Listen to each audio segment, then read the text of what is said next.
Hi everyone, you're welcome back. If you are new here, my name is Bola and I'm the host on this channel, The Immigrant Nurse. If you are seeing this space for the first time, we talk about everything nursing and living in the abroad, but emphasis is on the United Kingdom for now. And it would be very nice if you hit the red subscribe button below to join the family because you won't regret it, okay? And for those who are returning, thank you for always coming back to hear what I have to say and watch the videos. I appreciate you. So today, guys, actually, in this month of January, we'll be talking about everything related to getting a job in the United Kingdom. So the focus will be on getting a job or getting jobs in the United Kingdom. But today we are going to be focusing on how to write a perfect CV for nursing in the United Kingdom, and I'll be sharing links and sites where you can get templates for CV writing in the United Kingdom. And the reason why I'm sharing this is because more often than not, I've known nurses who got their jobs by direct application. And what do I mean by direct application? I'll just quickly say there are different ways through which you can apply to the UK as a nurse. One of it is via direct application, and that what this means is that you'll be applying directly to the hospital. Okay, so that means you have to send your CV, your IELTS, your CBT, your decision letter, and write a very good cover letter and send it with the mail of the hospital, as long as you are sure that they are recruiting directly, so you can apply to them. I'll create an entirely different video for how to apply as a nurse, like the different means or the different ways through which you can apply as a nurse into the United Kingdom. But for now, let's stick to the main topic of this video. So if you are interested in knowing more, definitely keep watching. Okay guys, so writing a CV is actually simple, but it could be very technical and tricky. It could be technical because if you're writing a CV for a developed country like United Kingdom, you have to be professional in your writing. So it means that there are some little things that you may not consider as important, but those are the things that your recruiter or the human resource officer is actually looking out for in your application. For the purpose of this video, to give it a structure, I'll be talking about building your CV in different topics. So I'm going to break it down in the level of importance, or should I say level of priority. So the first thing is your bio. That is something about yourself. So the first thing you should show your employer is your name, or your potential employer. The first thing you should show them is your name.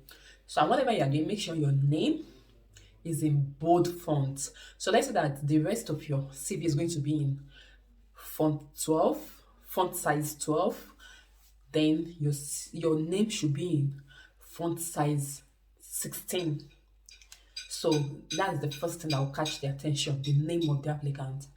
Once you have the name, the next thing you want to put is your phone number and your email address.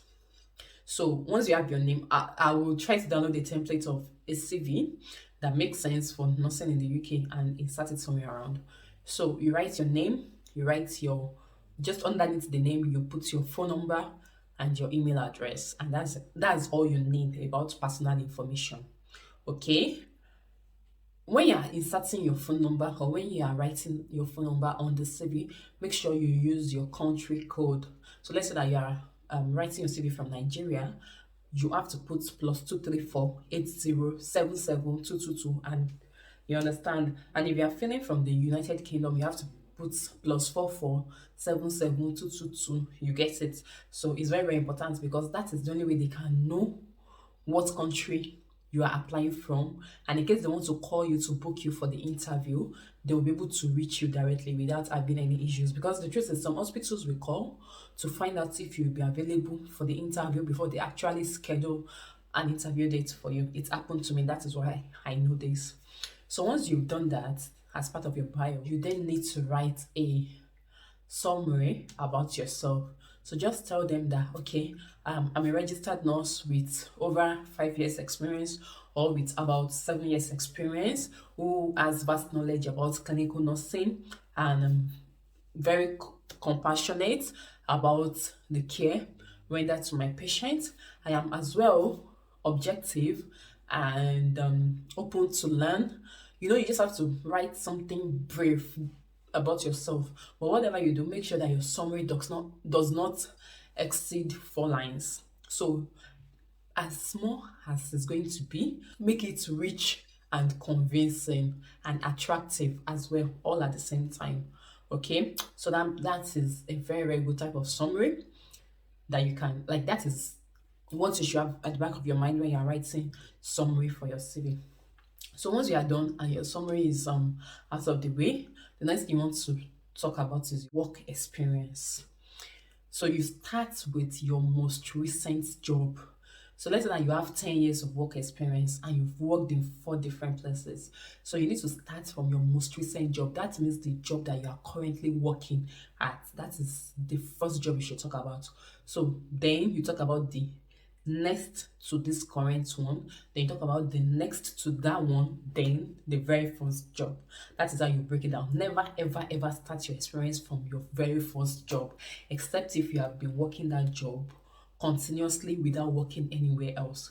But if you have had to change jobs, then start from your most recent job. And for those who have done who had just finished their internship and they've not had a lot of job experience, just talk about your internship on your CV. Talk about your internship, then you now talk about your experience as a student nurse. Okay, so you indicate it when you're writing about your work experience. It is going to be in category, so you tell them your title on that job. What was the title on that job? So let's say that, for example, for my experience, I was a staff nurse at so and so company. So you write your title, staff nurse. You write the name of your hospital. Then you write the period within which you worked in that hospital. So let's say you tell them, I'm a staff nurse in Mushi Hospital from a period of 2012 to 2020 in brackets. Then you tell them all the activities you did while you are at the hospital. So you indicate why you are there.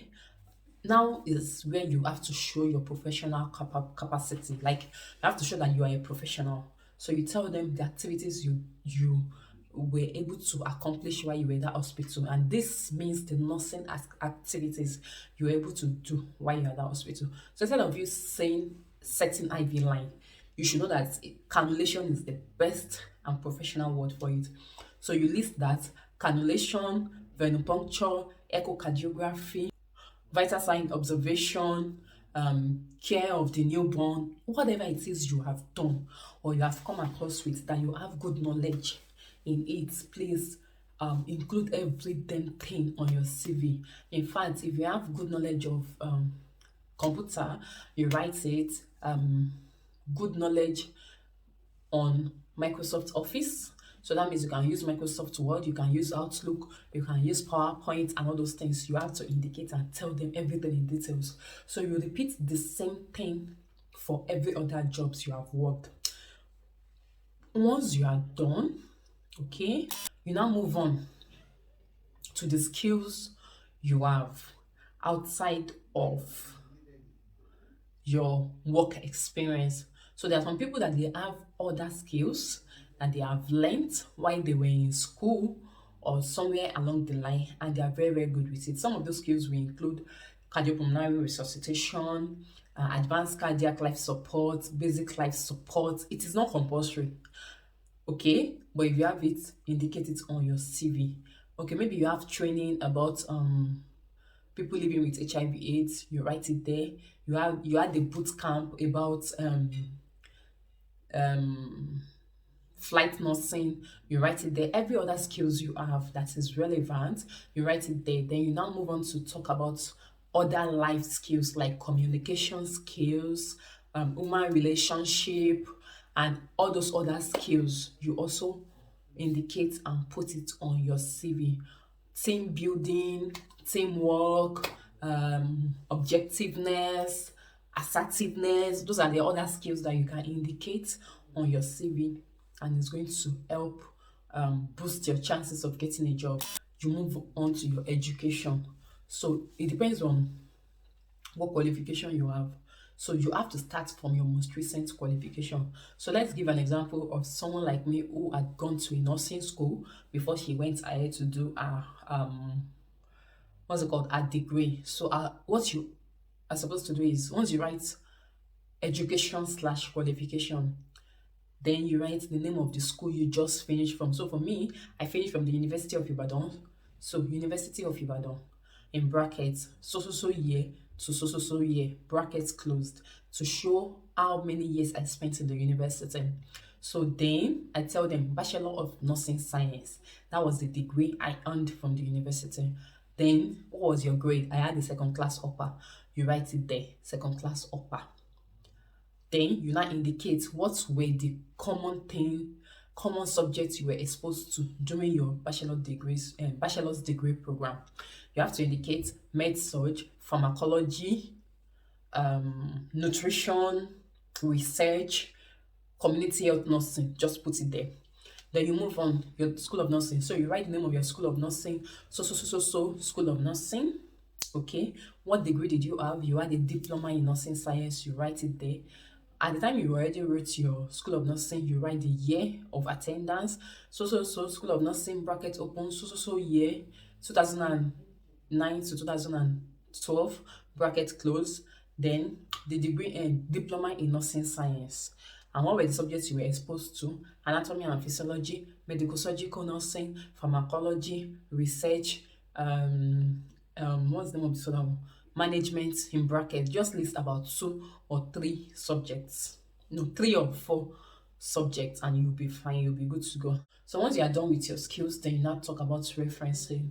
So your referencing, you can tell them that it is available on request, and if it's not available on request, you can and if you have the details of those who are referencing, you just write it. You write their name, you write their office, and you write their title. So for example, your reference could be Professor Shubola Omoyemi, a professor in the University of Ibadan. So you write the office. I don't know anybody by that name in the University of Ibadan, by the way. And I hope this will not match anybody's name in the University of Ibadan. But you can write Professor Shubola Omoyemi. Then you write their department of University of Ibadan, Nigeria. Then the second reference, whatever you choose to put it, you write the name, their office, where they work, and their location. Then you include their email address and their phone number. It is very, very important, because they might need to contact your reference somewhere along the line. Now I must mention this: whatever you do, make sure your CV does not exceed 2 pages. By the time you start writing more than 2 pages, then just know you're writing rubbish, and it is totally unnecessary. So whatever you do, your CV should not exceed 2 pages. Secondly, make sure you use the same font for your CV from beginning to the end. So if you decide that you want to write using Times New Roman, make sure that you stick with Times New Roman from the beginning to the end. If you want to use Arial font, make sure you stick with Arial font from the beginning to the end. Don't change, don't alter anything at all. Okay? Then, number 3, be consistent with your CV. So before you actually put out your CV, sit down, draft a rough copy, go through it, be sure that you have all the details correct. Once you can confirm you have all the details correct, then you can go ahead to actually make a proper CV that you will use for all job applications. Another thing I'll mention is, whatever you are not capable of, don't put it on your CV. I'm saying this because I don't know what applies to other trusts, but for the trust that I work in, your CV is basically what they will use to assign you to the ward. So if you have told a lie on your CV that you are very, very good with old people, you have dealt with dementia patients, you have dealt with patients living with learning disabilities, you are very, very vast with you might just end up finding yourself on that word. And because your CV has said you have experience in that, it will be a problem for you. And it will be quite disappointing by the time you start finding it difficult to adapt and get things done. The truth is, whatever you are doing, you'll be learning some things afresh, but your experience still counts because there are some things that will be expected of you. As a nurse, nobody will teach you how to make bed afresh here. It is expected of you to know how to make bed. It is expected of you to know how to check patients' vital sign. The only thing you will be taught is how to use the machine or the equipment that is being used of in your hospital. But everybody knows that you should know how to count respiration rate. You understand? So as a nurse, there are some basic things that will be expected of you. You will just have to improve on that knowledge and apply it based on what is accepted wherever you find yourself. So if there's something you have no knowledge of, please don't lie about it. Don't lie about the fact that you have a theater experience and you get to the theater, you cannot even identify artery forceps or spongiodil forceps and all those things. So I just want to mention that and get it out of the way. All right, so once you have your CV and it's properly packaged, I'm going to insert some links in the description box below, so you can go to that link to actually get templates for CV. Some can ask you to pay as low as 1,000 naira. That is less than £2 if you convert it, yeah. So, and I don't see why you should not be able to pay for that. And if you want me to help review your CV at no cost, wait, oh, this is 2022 and I want to make money. Anyway, I don't know. But if you need help with your CV review, you can send me a DM on Instagram, the immigrant nurse, and we can just go through it together. But really, if you follow everything I've talked about on this video, you should not have a problem with your CV anymore. So just follow the steps I've talked about, look through it. Then I also created a post on my Instagram page, on the immigrant nurse Instagram page, about how to write a CV. So you can just scroll through and read that post. I think I have about 5 or 6 slides on that post about CV writing. So you can go through that post. It will also provide you with more information about how to write the perfect CV and getting your job here in the UK. And this is me wishing you guys all the best in 2022. I look forward to more nurses coming into the UK in 2022 because it's going to make work and life easier for the rest of us. The more the merrier. Okay, yeah, so that's all I have for you guys today, and I hope this video has really been helpful for somebody, at least a person. At least a person. That's what matters to me. So I hope this video has been helpful for somebody. If it has, let me know in the comment section below. If you have further questions, let me know in the comment section below. Okay, all right, I'll see you again in the next one. Till then, stay safe and stay blessed. Bye.